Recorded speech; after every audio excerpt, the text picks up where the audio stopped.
There are 134 teams in Division I FBS college football.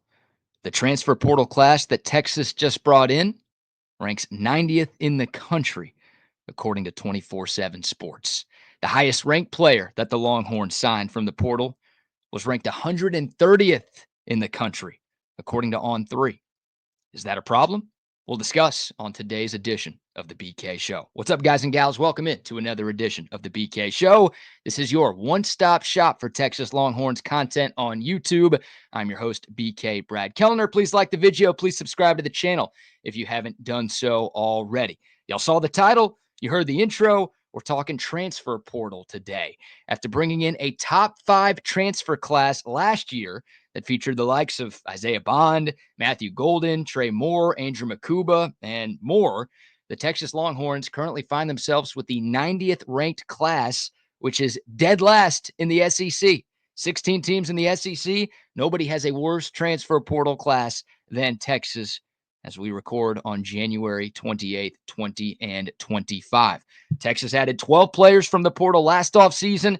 As of right now, they've added just 4. Of course, they can add more. Guys who are in the portal who haven't committed can commit and sign with Texas, and the portal will open up again after spring ball, so the Longhorns can add more players and they can improve their transfer portal ranking, but that's where they're at right now. And the player rankings for the 4 guys who have signed with Texas are as follows. Cole Brevard, the transfer defensive tackle from Purdue, he's ranked 130th. Brad Spence, the linebacker coming in from Arkansas, he's at 175. Travis Shaw, the other interior defensive lineman coming in from North Carolina, he's ranked 195. And then Jack Bomeister, the grad transfer punter from Utah, comes in at 2,435. My guess is On3 doesn't spend a lot of time on punters.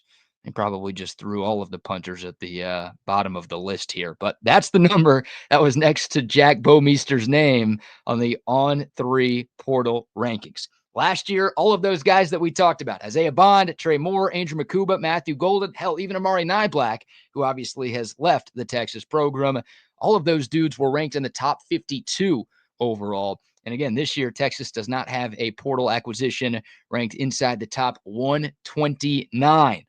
So, should this be a cause for concern for Texas fans? Long answer short, no. And here's why. Look, Texas will be just fine. This roster is loaded with talent. Texas is going to open up as a preseason top 3 team in America next year, probably a preseason top 2 team, and there's a chance they'll be the number 1 team in the country to open up the 2025 season, and they'll have earned it. Now, before we dive into the roster that Texas currently has, I want to look at some of the other teams and what they've done in the transfer portal. Not just other teams, but other teams that competed for a national championship this past season and teams that are likely to be in the mix for a national championship next season as well. And I also want to look at the top 25 players in the portal rankings. Ohio State, the team that just won it all, they landed one of the top 25. Their class ranks 50th in America right now. Georgia, the SEC champ from this past season, they landed just one top 25 prospect. Hell, they lost more top 25 guys than they added in the portal. Their class currently ranks 47th in college football. Notre Dame, the team that played for a national championship a few weeks ago, they've got 0 of the top 25 coming in. Their class currently stands at 60th. And then Penn State, the other college football playoff semifinalist, 0 top 25 signees from the portal. Their class currently ranks 72nd in the country. So those 4 teams right there and Texas made up 5 of the top 6 in the final CFP rankings, which of course came out right before the start of the college football playoff. Those teams didn't add a ton either. Hell, some of those schools lost more top 25 players than they gained. The 6th school was Oregon. They added 4 of the top 25. They're pretty desperate, right? Phil Knight really wants to give Oregon its first ever national championship before he kicks the bucket. So they've been hitting the portal hard for years. No change for them. But those other teams that were seriously in the mix for the national championship this past year, they didn't go too portal heavy because portal success doesn't guarantee success. Now, hey, bringing in portal players helps. I wouldn't be complaining if Texas brought in another top 10 class in the transfer portal, because that would make this roster even more talented and even deeper than it currently is. But I went back and looked at the top 10 portal classes from the 2024 offseason. Team that ranked number one, Ole Miss. They missed the college football playoff. Oregon was ranked number two. Worked out all right for them. Team that was ranked number three, Alabama. The worst year they've had in a long time. They missed the college football playoff. Texas A&M was ranked number four.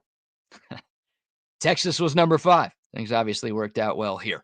Florida, number six. Their coach almost got fired. Florida State, number seven. The biggest joke in the country this season. Colorado was eight, finished 9-4. That's okay. Ohio State ranked ninth. Yeah, worked out pretty well for them. And then Miami at number 10. They also missed the college football playoff. So the top 10 portal classes from last offseason, only three of those teams made the first ever 12-team college football playoff. The other seven did not. And going back to the 2023 season and the 2023 college football playoff, Texas did not have a top 45 portal class that year. They still won the Big 12 championship. They still made it to a four-team CFP. Of the four qualifiers in that college football playoff, Michigan had the highest ranked portal class. It was number 15 in the country, meaning there were 14 teams, ranked ahead of them in portal additions that cycle that didn't even make the college football playoff, let alone the national championship. Texas, outside of the top 45, they were at 48. You look at the other two playoff teams, Washington was 45th and Alabama was 53rd on those rankings. So again, you can win without elite portal recruiting every single year. Can it help? Yeah, absolutely. It can help. But is it necessary? No, it is not. And by the way, Texas didn't go after a lot of the top guys this year like they have in the past. Now, I'm not going to sit here and act like they didn't want any of those top 25 players. The Longhorns wanted Zachariah Branch from USC. They didn't really want his brother. Those guys were a package deal, but still, Texas was in the mix. Money got too high. He ends up going to Georgia. The Longhorns were in the mix for Max Clare, the tight end, ended up going to Ohio State. Money got too high. Texas was also linked to a guard from USC who ended up at Oregon. They didn't get him. That's about it. Like, Texas kicked the tires on a few of the other guys, but they didn't really go full court press on the vast majority of the highest ranked players. This isn't the case of Texas being poor this year. No, they didn't have money, so they couldn't, bid with some of the other teams that went and signed these free agents, for lack of a better phrase, for college football in 2025. This is a case of Texas just feeling like the guys that they have on campus right now are good enough. Like, you don't need to take a second mortgage out to bring in some of those dudes that are in the portal, because your house is doing pretty good in Austin, Texas right now. Now we get back to that house, talking about Texas's current roster and why I'm not concerned by the lack of high-end portal additions for Steve Sarkisian's staff so far this offseason. Look at what Texas has. They've got one of the Heisman favorites at quarterback. They've got three really good running backs, with Trey Wisner coming off a 1,000-yard season. C.J. Baxter looked really good as a freshman, the number one high school running back recruit in America in 2023. We'll see what he looks like after the ACL injury, but if he's what he was in his freshman season, then he's going to be really good. And also Jarrett Gibson, who had a solid freshman campaign, a guy who was a top 3 running back recruit in the class of 2024. That's one of the best running back rooms in the nation right there. You've got 2 5-stars and 7 4-stars in the wide receiver room. Obviously, DeAndre Moore and Ryan Wingo, your biggest returners coming back in 2025. You look at the Longhorn defense, 7 starters back on a group that ranked in the top 3 in the country in just about every major statistical category on that side of the football. You're elite off the edge. Trey Moore coming back. You've got Ethan Burke. Oh, by the way, the Sean Alexander Freshman of the Year award winner, and Colin Simmons is back for another year. Colton Vasek is back for another year. You've got one of the best edge rooms in the country. You've got both of your starting linebackers back, and one of those guys is Anthony Hill, who's probably going to be a first-round pick next April. You're elite at safety. Michael Taft coming back was huge. You'll get Derek Williams back from injury. You've got Jelani McDonald. You're adding the 5-star Jonah Williams. And speaking of adding 5-stars, the Longhorns also recruited the number 1 high school class in America.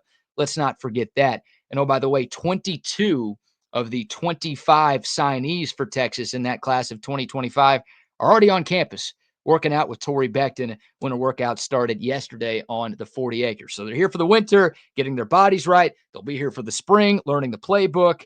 Like, that's good news for Texas. And speaking of the spring ball is going to be important for a lot of these guys because, again, the portal will open up again once spring football is over.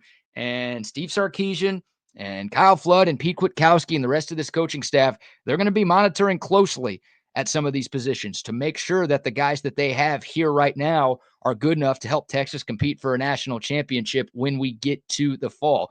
If not, if they feel like there's a weakness or, knock on wood, God forbid, there's injuries, then the Longhorns can use the portal to bring in a couple more pieces. And I wouldn't be surprised at all. I don't think Texas is only going to end up with 4 portal players in this entire offseason, but that's where it's at right now. There aren't a lot of holes on this roster, guys and gals. Look, could depth on the lines of scrimmage be a little bit better? Yeah, I think so. Texas did add 2 defensive linemen from the portal. Could they add 1 or 2 more? Hell, they just welcomed an Ohio State guy for a visit a couple of days ago. So they might add another one this week.